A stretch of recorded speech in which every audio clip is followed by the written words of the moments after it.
এইভাবে কিন্তু খুবই মজা লাগে। মাশাআল্লাহ অনেক সুন্দর হয়েছে।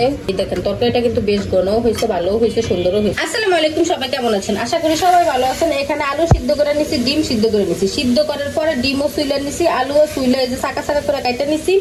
এই ডিম দিয়ে আলু দিয়ে রান্না করবি। ডিম দিয়ে আলু দিয়ে রান্না করার সময় কিন্তু আলু এভাবে সিদ্ধ করে দিলেও কিন্তু তরকারি ভালো লাগে, ঘন হয়। কারণ আপনি জল দিয়ে রান্না করতে করতে এটা তো সিদ্ধ করা আলু, মানে কিছু কিছু বাইনা যায়, জলটা অনেক ঘন হয়ে যায় কিন্তু, আর মজাও লাগে। এই যে রান্না করার জন্য এখানে কিন্তু পেঁয়াজ ভাজা ভাজা করে নিতেছি। পেঁয়াজটা কিন্তু আমার ভাজা ভাজা হয়ে গেছে। এখন কিন্তু আলুগুলো দিয়ে দিব। প্রথমে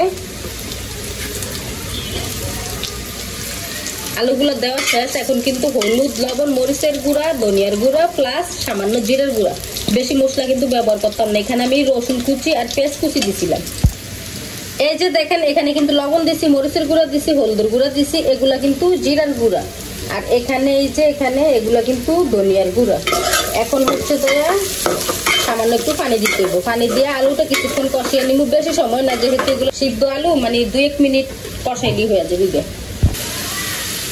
এখানে কিন্তু আমি অল্প পরিমাণে পানি দিছি। এই যে দেখেন এখন আলুটা 2 মিনিটের মতো কষিয়ে নিব, বেশি সময় না, 2 মিনিট কষিয়ে নিব আলু। এইদিকে কিন্তু পটল আর আলু ভাজি বসাইছি। এই যে দেখেন এটা এখনো হয় না, এটা আরেকটু ভাজা ভাজা করবো আমি। এইদিকে কিন্তু আলুটা আমার কষানো হয়ে গেছে। এই যে দেখেন তেলটা উপরে পুরাই বাইসা গেছে গিয়া। এখন কিন্তু আমার আলুটা কষানো হয়ে গেছে। এখন আমি জল দিয়ে দিব। আর জলও কিন্তু বেশি দিব না, একটু দিব, কারণ হচ্ছে যে আলু তো সিদ্ধ, বেশি জল দেওয়া লাগবে না, এইটুকুতেই হয়ে যাবে গিয়া। এইভাবে কিন্তু ডিম রান্না করলে এইভাবে অনেক মজা হয়। তরকারিটা বলকে সব পড়ছে। এখন কিন্তু ডিম দিয়ে দিব আমি। মানুষ 3 জন, ডিমও 3টা।